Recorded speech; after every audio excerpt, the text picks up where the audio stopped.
โคฮอโคเฮินที่มันปัดป่าไปโดยสายน้ำนะเป็นขี่โป๊ะขี่โครนอันใดอันเดียนงามกว่าเมียเนาะมันก็เสียหายถึงเวลาที่ว่าเขาเจ้าต้องได้จวยกันก็ตั้งคณะสงฆ์ตั้งอำเภอเวียงป่าเป่าเปิ้นก็จวยกันไปเอาของเอาหยังไปแจกเนาะแจกพี่น้องเจ้าบ้านลูกหลานชุดหงหามหงเฮนมันก็เป๊ะก็หายก็ไหลน้ำไปก็มีนะอันนี้ก็ตัวลุงก็เลยมาแทนรายการเปิดเนาะวันนี้ก็เป็นวันจันทร์เนอศรัทธาญาติโยมวันพุธนี่ก็จะเป็นวันห่างวันดานะวันห่อก็นำละวันเวลาวันศีลวันพระก็ไว้กำเดียวก็ศีลกำเดียวก็ศีลเนาะ12ก็เป็นวันศีลน่ะ อันนั้นวันนี้ก็เป็นวันจันทร์วันจันทร์นี่ก็ตามปกติก็จะได้ฟังรายการสารธรรมยามแรงโดยท่านพระครูอภิวัฒนวิกรมแต่ก็อย่างว่านะวันนี้ตุลุงมาแทนไปก่อนวันนี้ตุลุงก็ได้น้อมเอาพระธรรมมาเทศนามาเนอะธรรมของตุอุ่ยเหมือนกันน่ะ เป็นธรรมปืนเมืองได้มาเทศนาหือศรัทธาได้ฟังกันเนอะวันนี้ก็บริหารเวลาไปพอดีมาจับเพาะจับแมนวันนี้ก็มีแขกผู้รับเชิญเนอะ แขกผู้รับเชิญเปิดมาเดี๋ยวจะเชิญเขามามาจาในชั่วโมงที่2เนอะแต่เป็นไผก็ถ่าฟัง ก็เป็นแฟนรายการเปิดเดินต่างมาไกลวันนี้จะนอนเหนียวดอกแต่นอนตัวลุงเหนียวนะก็ได้นะกันเนาะมันนอนเนี่ยก็เดียวก็ได้พบปะกับเปิ่นเนาะพระธรรมเทศนานี่ก็จะได้เอามาเทศนาเป็นธรรมอานิสงส์ต้านหาปอหาแม่เด้อศรัทธาญาติโยมทั้งหลายเป็นธรรมที่ว่าใจความใจในใจธรรมในโมนแต่นะกุลปอกุลแม่ก้าอยู่นะมีในนิโมดเนาะแล้วก็เป็นธรรมของตุอุ่ยหลวงพ่อบุญปันปุญญธรรมโมวัดแม่โป่งเพิ่นก่อนลำเลงมาปิ้นเตอก็ยังเตียนสิ่งซ้ำตัวเนาะกรรมบักเก่าก็มีกรรมเข้าหามกรรมคือก็มีสุมาขันเกี่ยวตั้ง3ก้ายน่ะเพิ่นถึงสูงมากอยู่หรอกแล้วก็ไม่ใช่ทันเดียวเนี่ยหลายทันเป็นสูงมากก็สลับสับเปลี่ยนกันเอามาวาเนาะเอามาจำหน่ายใจแจกให้สนาได้ฟังกันเนาะตั้งเฟซตั้งไลน์พองการที่เอาตินในอินเทอร์เน็ตเปิ้นมาก็ความจริงนี่เปิ้นฮู้กันหมดละเนาะอินเทอร์เน็ตน่ะเปิ้นได้อ่านหมดละแต่ตัวลุงก็ก้อนใกล้มาที่เปิ้นมีอินเทอร์เน็ตจะจางอย่างสักอย่างนี่นะเนาะอีแม่เขาที่เปิ้นนอนอยู่ที่บ้านที่จองให้น่ะเอามาเผยแผ่อย่างงั้นกรรมของแม่จันเลินไสแม่เดือนเพ็ญเขาก้านี่นะตั้งปอน้อยปอนานเขาเนี่ยเปิ้นสูงมากเนาะอันนี้ก็พินำกรรมเนอะนี่นะพินำไผ่ระดับฟังเนอะเพิ่นเขียนมาว่าบัวยังมีสีเหล่าข้าวยังมีลายพันเนี่ยแต่กะคุณก็ยอมมีหลายความคิดนี่เหตุนั้นแต่ละชีวิตจึงมีพฤติกรรมที่แตกต่างกันไปฉะนั้นจงอย่ายึดมั่นในใจคุณเพราะมันจะทำให้เฮาใจเฮาปิ้นตุกได้นี่อันนี้ก็จะเน็ตนะอันนี้ของคติธรรมของอันนี้เนี่ยเปิ้นเอาสูงมากนะคติธรรมปินานนั่นเหลิมมัคคณายกมอนหรือสีตุลุงก็โจทย์ว่ามันเป็นกรรมดีนะอธิบายแต่จะดีเปิ้นก็บอกว่า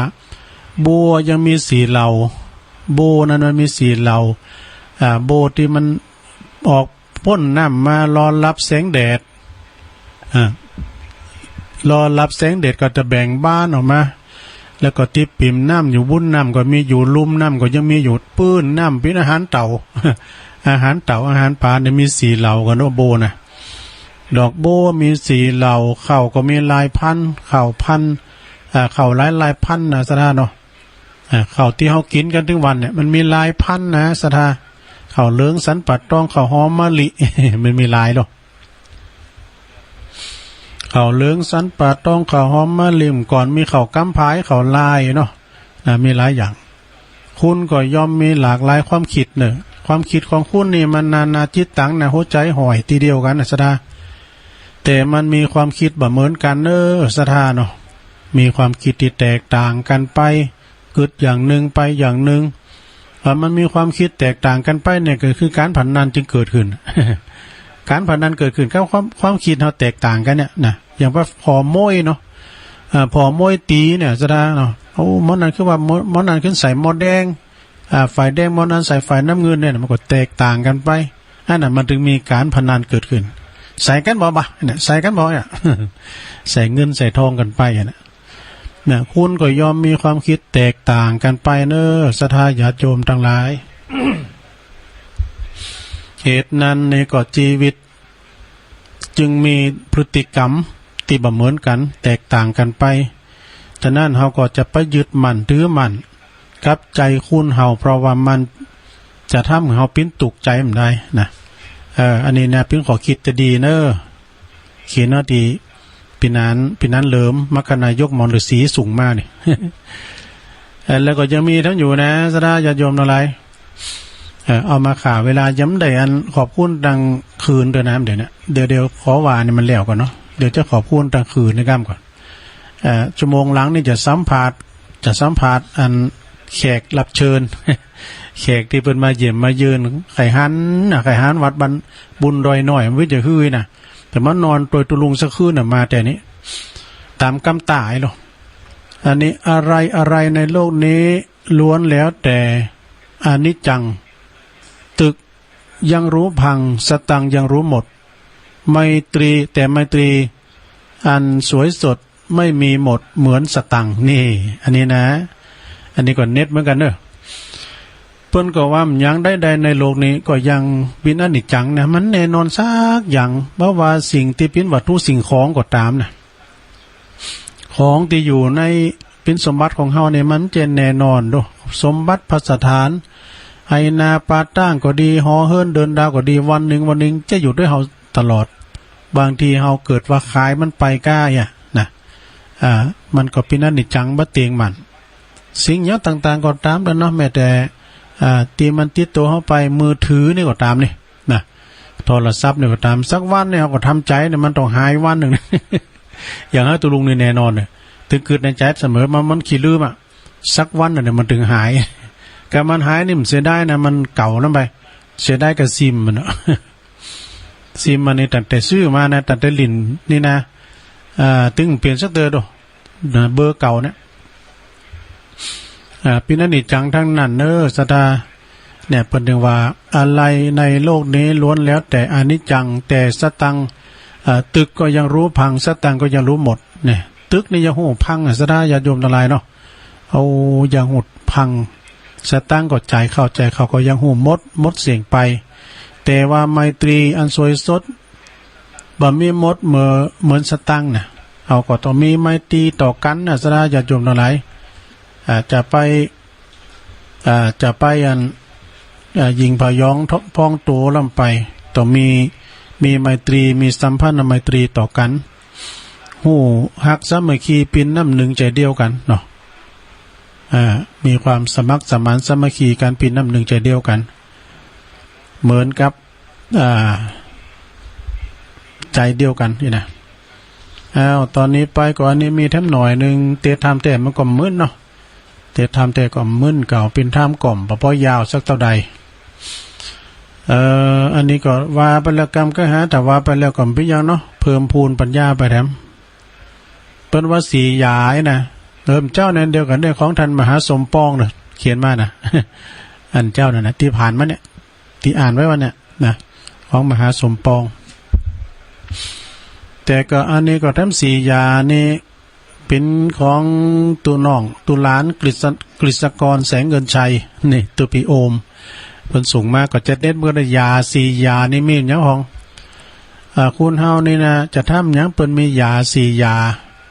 เปิ้นว่าอย่าทิ้งคนที่ร่วมสู้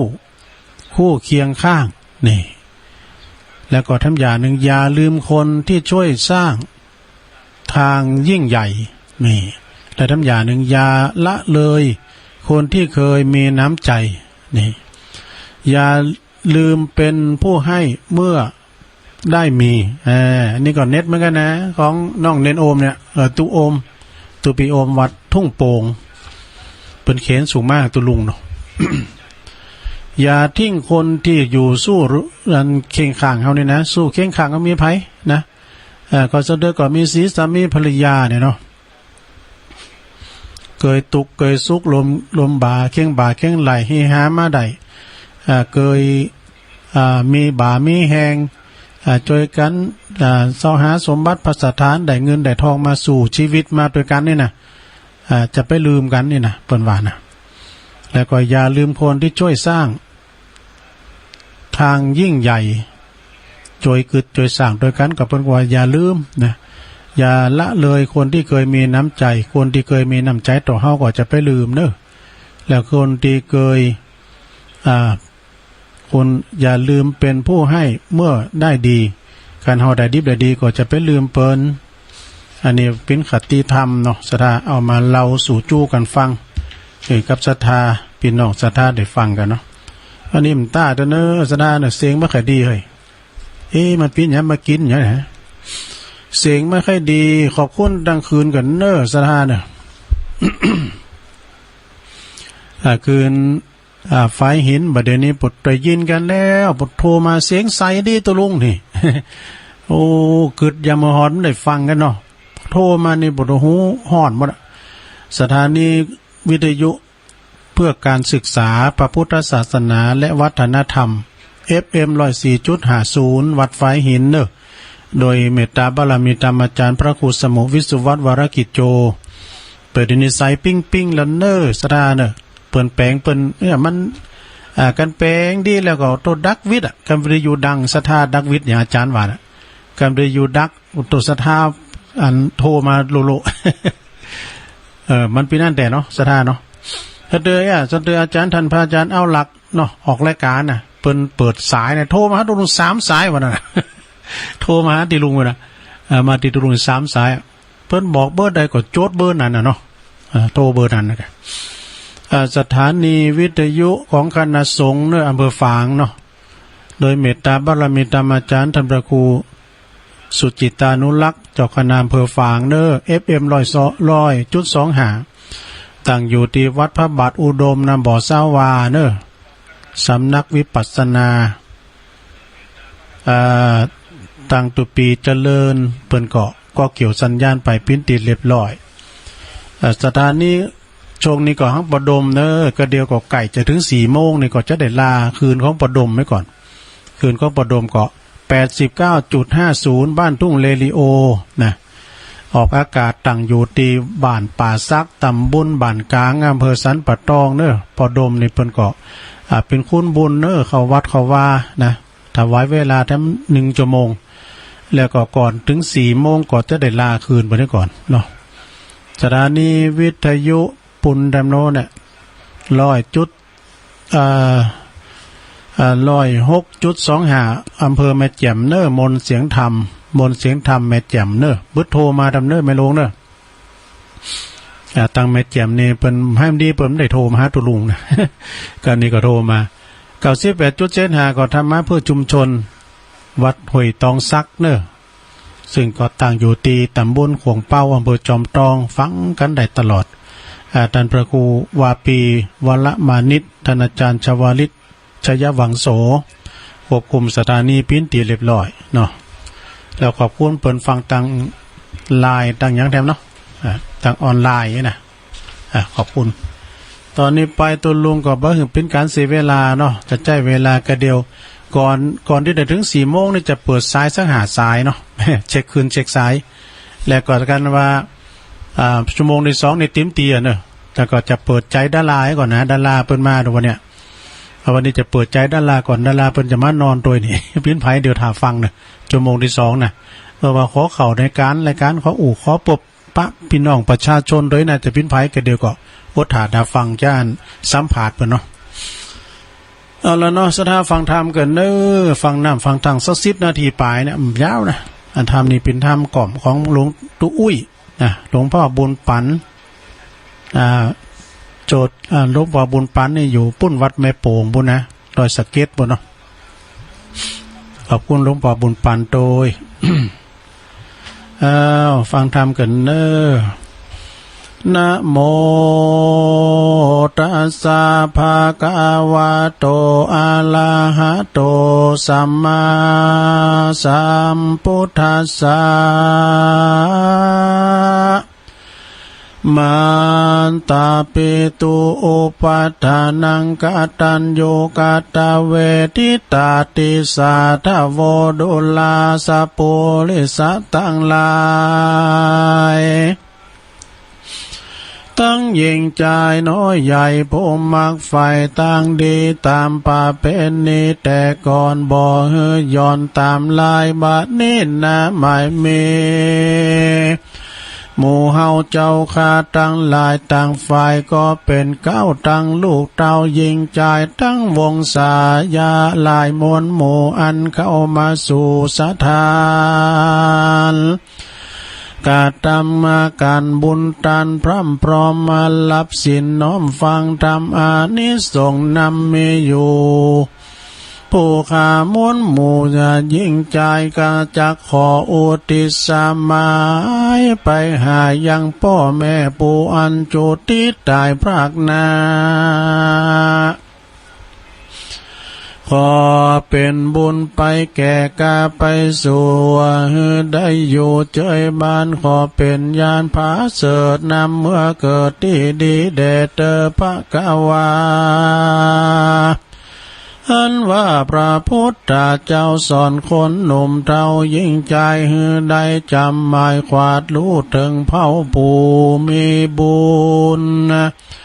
ถึงเผ่าผู้มีกุลเกื้อหนุนเพื่อแผ่ยังพ่อแม่สองขาว่ามาตาปิตุอุปัฏฐานังดังนี้ขายเก่าจีกิยาว่าคนผู้ใดนะหนุ่มเท่าปฏิบัติตนเจ้าพิตาตังมันดาแม่ทายท่านใดจะสุขีนับเป็นกองดีเลิศแล้วปากากาดแก้วตั้งพานจักได้เจยบานจัดนี้และก็จัดนาและนาเหตุนั้นนะผู้เป็นลูกเต้าต่างหลายม้วนหมู่กวนใดพรำรู้จูนนูนเถิงบุญคุณพ่อแม่มีหลายแหล่นำนาผู้เป็นผู้ตายใหญ่น้อยกวนกึดเดียกึดนาล่ำต้อยตามต่างกึดนาเถิงมาปางเมื่อก่อนเรายังอ่อนเด็กขา2 ปีตาพ่อแม่เมตตาแผ่คุณนาเลี้ยงเรามาจนใหญ่กวนเก็บใส่ในใจล่ำเปิงไปข้ามเจ้าอย่าบาปเศร้าอาธรรมบ่ฟังกรรมพ่อแม่อันสอนแก่ตนตัวมักปาโลโคตกาจะแจ้งด่างนงานคนนะเป็นคนนะผ่านด้านดื้อดานนะเคียข้านการงานนอนวานนะการงานมันก็บ่สู่มักแอวอยู่ปิกมากินเป็นอาจินจะใจมักบาปใบหลีปองลักเข้าของพ่อของแม่ไปขายและก็บ่เว้นไว้ไปขายนาได้ชิบหายวายวอดเป็นคนใบบอดปาลาเป็นคนดังนี้นะกายอย่าเป็นคนบาปกาลีกันตายในกลาพลากชีวิตจากเสียตนอากุศลล้อนไม่ดาอันตนได้กาทำมาสองขาพ่อแม่จักงาผากดแก่เล่งหันได้หันได้ผ่านไปสู่ในที่อยู่อเวจี500 ปีเป็นเขตใดตุกาเวทนาและนาส่วนอันว่ายิ่งใจใดผู้ใดนานั้นลาว ผู้เป็นลูกเต้าจูหนุนลูกยังคุณพ่อแม่อันเลี้ยงแต่ต่ออันเลี้ยงตนแต่น้อยมาลู่ลุมลาอุปาถากบ่เฮือลำบากอันใดเฮือปัจจัยข้าวน้ำเสื้อผ้าพล่ำวัฏาบ่ปาลากายหยาบกลัวเป็นบาปต่อจนกันว่าพ่อแม่ตนนั้นเรายังมืดเศร้าปาลามบ่มีศรัทธาผ่องแผ้วอย่างเชื่อคุณแก้วทั้งสามปาการก็ไขขานกล่าวได้หูขี่ยาจักจวนมาบ่ขาดเข้าอาวาสฟังธรรมมีสินจำ8-5รู้ตังบาปกาเป็นโทษรู้แจงโจทย์ต่างดีรู้เว้นนี่ต่างบาปอันกายหยาบทาลนแม้นว่าพ่อแม่ตนนั้นโสดบ่รู้จักโทษมัวดำตัวด้วยอมัจเฉลธรรมกรรมท่านนี่ยังห่มหีด้วยตัณหาด้วยอวิชชาโมลาด้วยอวิชชาโมหะมิโลปาหุมห่อบ่ต่อเตตานอันเป็นสันดานแต่ทายย้อนกิเลสใหญ่บางอามกวนไข่กำกาวากวนไข่กำบ่อกาวฮือลูกข่าวกองดีฮือพ่อแม่มีพยาละอวิชชามวนหมู่ยกตนขึ้นสู่กรรมาฐานสัมมาตาวิปัสสนาญาณวิเศษเพื่อเหือกิเลสหายนี้เป็นกองดีพาเสดปาเกิดมงคลดังมาปันดังพระสารีบุตรตนองค์อาจบ่ได้ขาดปัญญาสอนมันดาแม่ใจอันมืดเศร้าอนตาการบ่หูสังขารหลายแหล่บ่หูต่างเกิดแก่เจ็บตายเจ้าบุญหลายที่ไว้ก่อสอนแม่ไทยรู้แจ้งรู้ยังแห่งสังขารลาว่าทุกขังอนิจจังอนัตตาอันว่าทุกขานั้นสายคือหากมาได้กองทุกอันใหญ่ตั้งมวลอานิจจังรู้แผ่ปวนไปมาอนัตตาก็ว่าปล่อยวางว่างเปล่าบ่ใจแต่เล่าตัวเราบ่ใจของเขาสักกากรู้ปัดภาคตามกา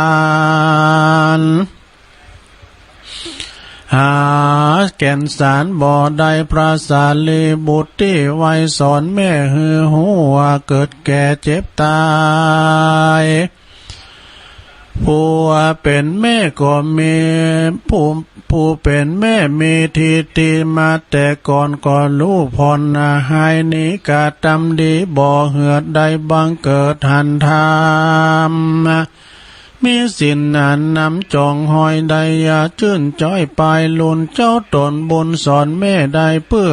จักเพื่อแผ่จุนนตอบแทนคุณเขานะมาสัปปะพร่ำนมปันแลนนาปันดังใจคนยิ่งใจน้อยใหญ่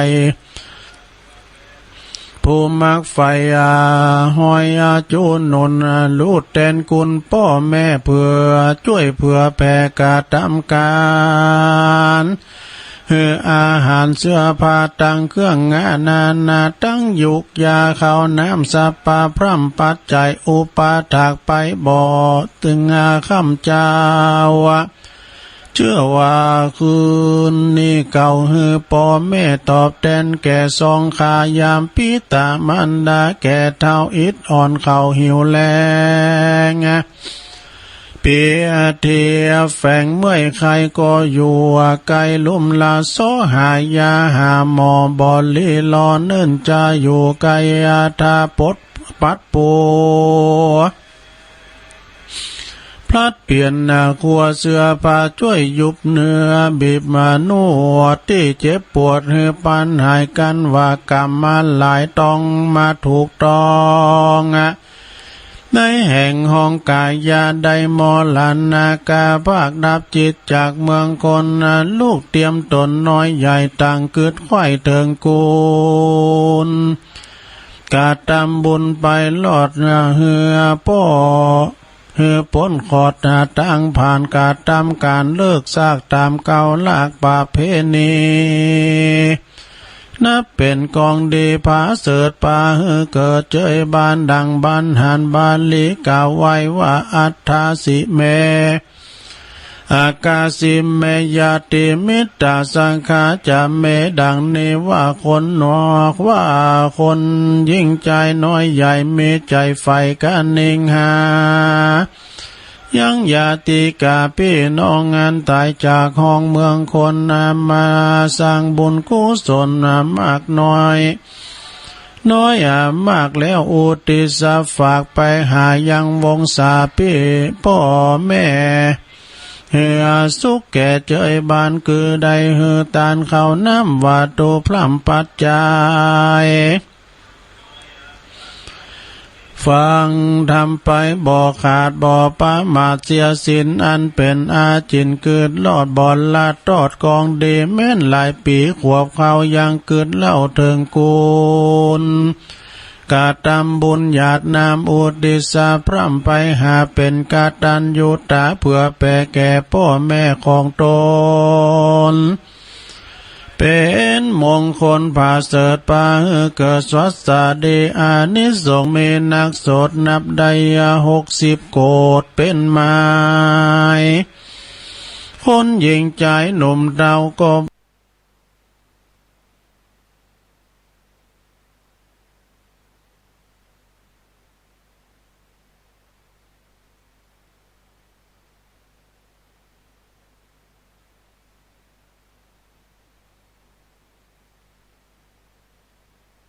เป็นไม้คนหญิงใจหนุ่มเราก็ใจบ่เศร้าจูนนกาเติดที่บาเสดกาเสมสีได้สวัสดีข้ามเจ้าสุขเตียงเต้าคืนวันบ่อยาจะแลนนาเนติตังขียาสังวันนาวิเศษจะห้องเหตุการณ์ทำบุญไปหาพ่อแม่ผู้ตายก็บังกรมสมเรสเด็จแล้วเท่านี้ก่อนแลสาธุสาธุสาธุ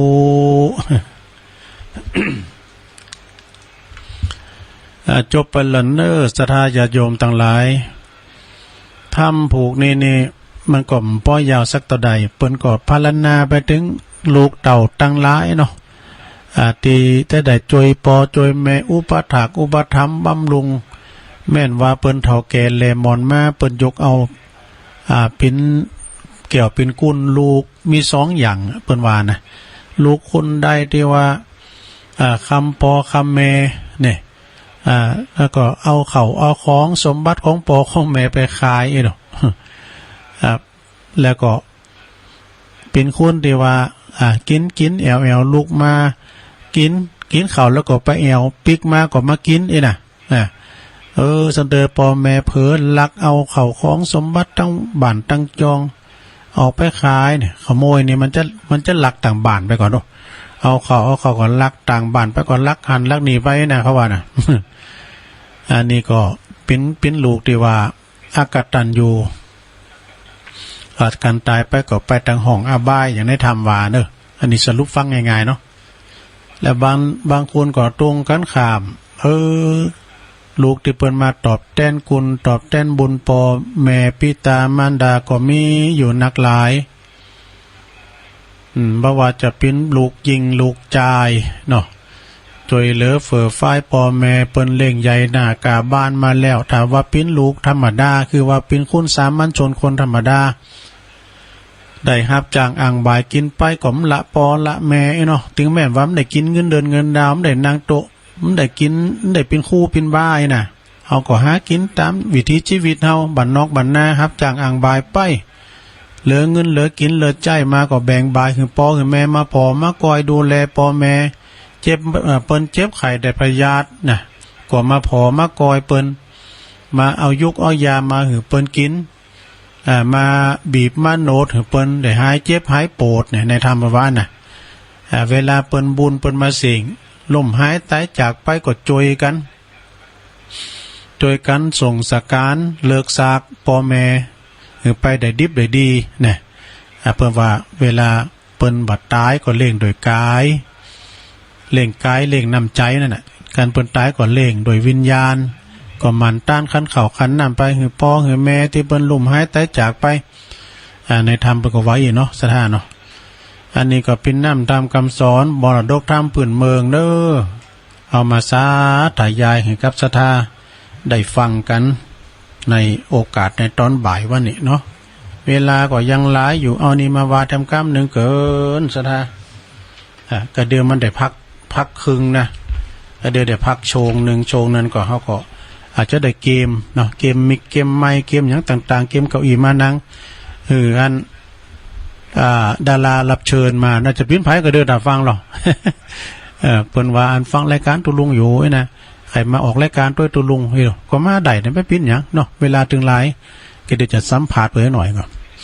เอาอันนี้มาไว้ก่อนซะนะจวยกันโหจวยกันหามจวยกันตามจวยกันตุ่มอันนี้เป็นกรรมสามัคคีเนอะ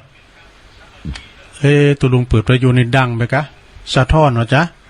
แกมาสะท้อนให้แกนเบิ้ลโทรมาโดนตุลุง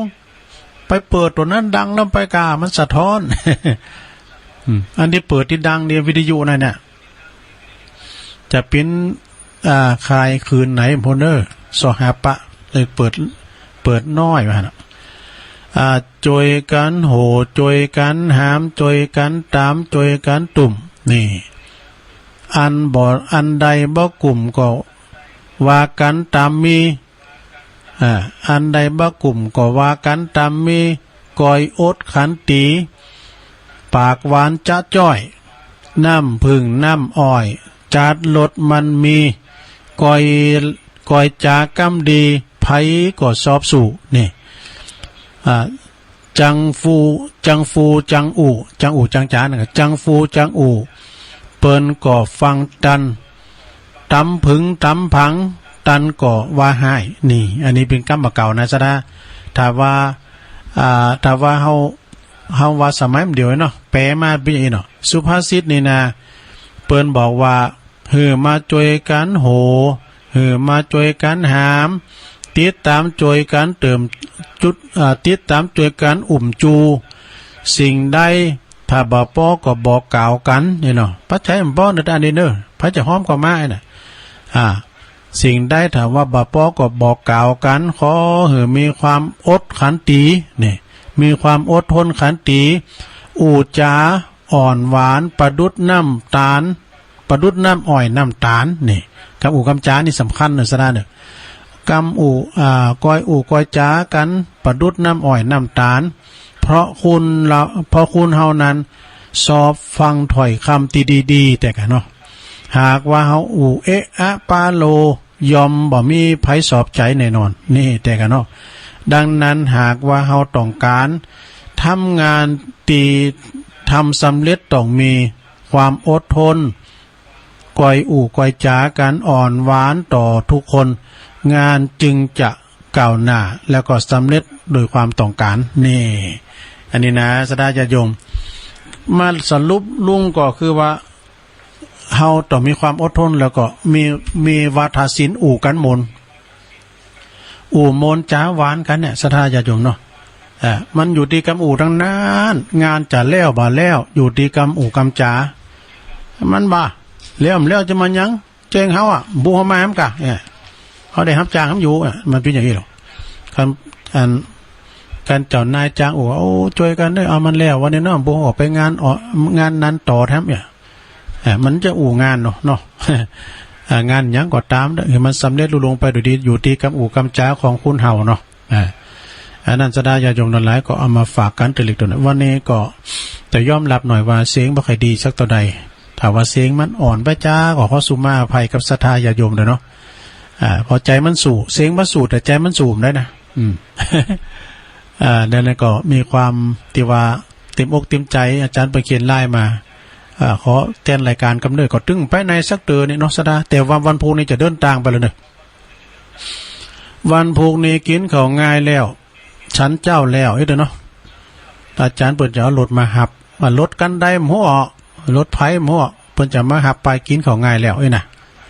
พุกนี้ก็จะได้สัตตหากาลนิยังลาวสาเนาะคืนหนึ่ง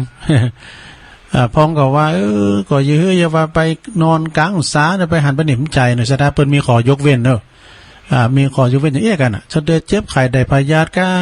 ไปงานศพงานสากอยู่ไกลก็เนี่ยเพิ่นมีขอยกเว้นขึ้นว่าสัตตหกาลนิยังไปได้ไม่เกิน7 วันนะพวกนี้ตุลุงก็ลาไปวันนึง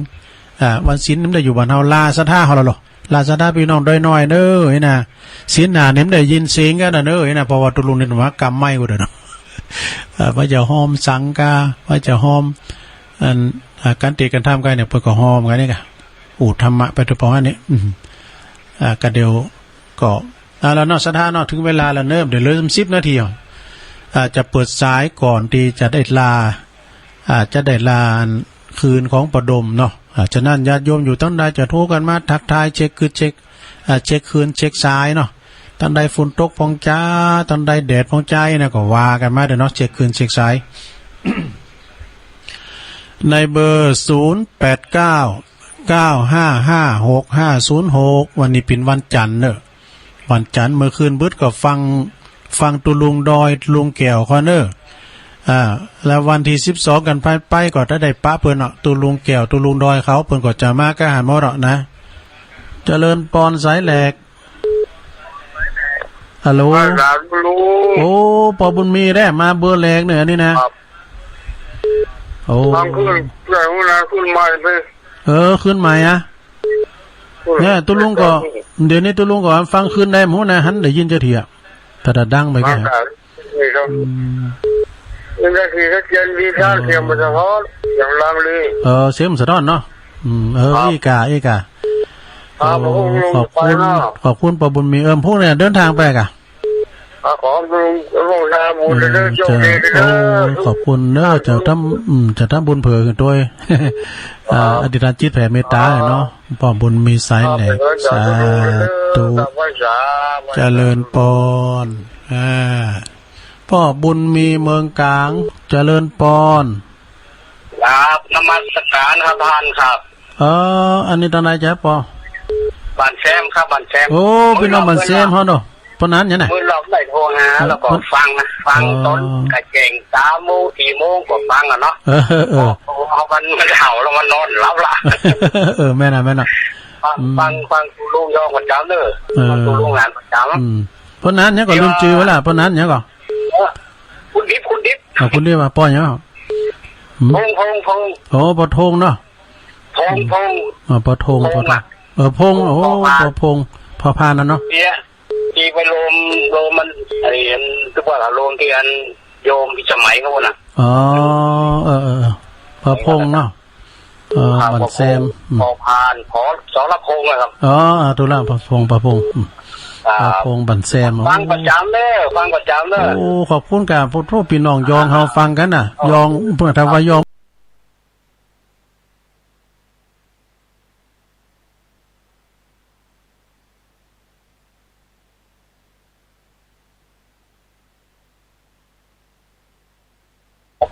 พอสรพงนะครับตุลาพงบันแซมฟังประจำเลยโอ้ขอบคุณกับผู้ทุกพี่น้องยองเฮาฟังกันน่ะยองเพื่อทำว่ายองอุดแพทย์อุปสาหะเนาะถึงขั้นก่อนผมจะโทรเช็คตุลุงยองถ้าผมว่าถ้าจะถึงก่อนผมจะขึ้นไปปุ้นก่อนวัดจำพอก่อนตุลุงเนอะครับไปไหว้สาไปถวายปัจจัยการน้ำกับไฟให้หลวงพ่อท่านพระครูปฏิพันธ์ธรรมทินเนี่ยก่อนก็จะปิกมาหาตุลุงตรวจฝากครัวให้ครัวหอมปัจจัยทำบุญดุจตาคนฝากไปอย่างเงี้ยที่คนฝากไปก็มีอยู่ที่คนจะไปตัววันทุกก็มีอยู่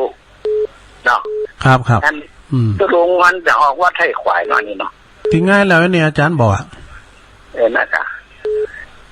คอยไปกับไปชันเพชรนวัดพุ่นเนาะก็ยากเส้นใส่เส้นมันนั่นเนาะทั้งไผมันบ้านก้าก็วางวันนั่นก็ในก็ห้านกันนะลุงเนาะวันนี้ก็ฟังเสียงก็ชัดเจนดีเนอะชัดเจนเดีย 104.5ก็ชัดดีครับแต่ทุลุงนุ่มเหมือนกันนะก็ที่ โอ้เสียงบัดดีเลยเสียงแหบนะบัดดีนะบัดนี้ต้าซะหน่อยแหละกินหวานนุ่มกินขมด้วยเพราะนั่นก็เอาอย่างขมเอาอย่างขมเลยกันเจ้วันนี้ในเสียงพิจารณามุนาแสบคอทุลุงมันอากาศไม่ค่อยดีทุลุงร้อนฝนนะเจ้านี่ไปมันอย่างนะมาเจ้าเนี่ยเจ้าเนาะเจ้าเนี่ยเจ้าทันพระครูเนาะครับแล้วเจ้าเนี่ยเขาเดินวอร์มเสียงหน่อยอากาศโปร่งหน่อยว่าฟูกเนาะเขาก็ซักกันเนาะครับอย่าท่านไปไวไปสาดเด้อครับผมขอบคุณเด้อสาธุหลวงพ่อมานิษฐาวโรผูกขอปากันเจริญปอนพระจ่าลุงแม่คำปานนะเจ้าแม่คำปานอันนี้ฟังเมื่อวานเนี่ยลุงได้ยินนะครูเติมได้ยินนะได้ยินหนึ่งอันไฟเห็นแล้วก็ถามว่าตังแม่ได้ไม่ได้ยินเนาะประเด็นนี้ไฟเห็นมาได้ยินแล้วแต่เขาไม่ได้ยินถ้าเราไม่ได้ยินแต่ไปตั้งในเมืองมาได้ยินกัน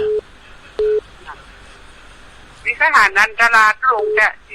ก็เดี๋ยวถ้าฟังหรอดารานะมาขอนอนตัวสักคืนไหนวะมันได้ยินแต่ก็รู้ฮะได้ยินมองไม่เคยปิดเลยอ่ะเพิ่นก็ได้ยินนะครับเดี๋ยวลองฟังก่อนเด้อขอบคุณแม่คำปันในไลน์เด้อเจ้าคำว่าสาธุเจริญปอนโอ้ขอมาใหม่เด้อโยมขอมาใหม่ขอมาใหม่0899556506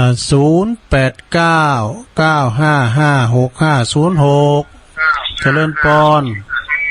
กราบไหว้สาครับผมนี่ตังได้ตังเมืองครับโอ้พระอาจารย์เอาลังเขาโอ้ครับผมขอบคุณเด้อที่โทรมานะมันดับไปช่วงเนี่ยแต่ที่นะนะ98มันดับไปกำนะเดี๋ยวนี้ดังแล้วเนาะดังละมันดับไปประมาณสักนาทีมันจะคัดของอย่างนั้นอินเทอร์เน็ตใหญ่เนาะอาจารย์เปิดเดือนคุมว่าครับมันดับไปกำแล้วค่ะตอนนี้มันก็ใจปกติละอาจารย์นั้นวิสุวัตเปิดเดือนคุมไหมฮะหรอมันอาจจะเน็ตจะรุดเนี่ยเนาะอาจารย์เอาหลักเนาะครับชัดเจนดีเนาะครับผมโอ้วันนี้ป้อนเน็ตมันเสียงไม่ค่อยดีเฮ้ยจะได้ก่อนขอบคุณอาจารย์หนักๆเด้อที่โทรมานะครับผมเป็นกำลังใจเสมอเด้อสาธุครับไว้สาครับโอ้เอาขอมาหมายเด้อสายเจ้าขอมาหมาย0899556506ตั้งบนรอยนี่เริ่มลุ่มหมดฝุ่นมาหลังตกอะตากผ่าว่าในตัวเนี่ยกำลังซักผ่ามเจ้าเนี่ยฮัลโหลไม่ใช่เจ้าคุณลุงแม่อยู่ตั้งใดอินทขินแม่แต่งเจ้าแม่อินทขินเนาะเจ้าดีกับฟังเจ้าละกะเจ้ากันมาแจกที่เลิกดีกับแม่แตงเนาะแม่แตงอินทขินแม่แตงขอบคุณหลายๆเนอะชัดเจนนี่เนาะเจ้าไหว้สาเจ้าสาธุแม่แตงโอ้เข้ามาได้ใหม่ได้เมาะมันลุดไปน่ะเต็กมาจนสุดสายน่ะกับโยมเด้อเต็กมาจนสุดสายน่ะมันก็ถ่ากันหน่อยเดียวน่ะเปิ่มจะอุ่มมึนแล้วเต็กมาจนสุดสายน่ะเป็นหน่อยใจกาสายมันเด็กหน้าที่ไงนะเป็นแต่งว่ามันจะยุดเลยน่ะสายล่อเนี่ยเจริญปอนเจ้าไว้ครับเจ้าตั้งได้แม่ตั้งกัดกล่อมเจ้าแม่บุญกัดกล่อมมาแล้วมึงฟังทำหน่อยยินน่ะมันเนี่ยนั่นเนาะมึงละฟังเลยได้โทรมาได้นักอะฟังอยู่มันคืออะไรเนี่ยกัดกล่อมเนาะแม่บุญชัดเจนเดียวเจ้าจัดเจียวแล้วกันเปลี่ยนใหม่ขอบคุณแม่บุญหลายเด้อไว้จ้าเจ้าสาธุก็เดี๋ยวแต่ฟังรอบสองเด้อไข่หันดาราก็ได้ยินดาราไว้จ้านะครับเจริญปอนไว้จ้าครับทางใดจ้าอ่อนครับโอ้ปนนั้นนะปนนั้นพันนะครับผมโอ้ปนนั้นพันถูกตอนนั้นได้ยินทีปนนั้นโอ้ได้ยินเสียงสายดีเดียวโอ้นั่นนี้คำมันเสียงตั้งมาดูมันได้ยินดี วันเสียงตั้งวันหนึ่งแต่ยินดี ชัดเจนเลยเนาะวันนั้นเนาะโอ้ก็มาแข่หันหน้าหันตาปอนนานแต่เนอะวันนั้นพันเนี่ยนะจานเก่าเนาะวันไหนวันตานเลยหันกันครับ เวลามีโอกาสอยู่น่ากับวันไหนวันตานมีโอกาสอยู่ครับผม ขอบคุณปอนนานนางๆเด้อจ้า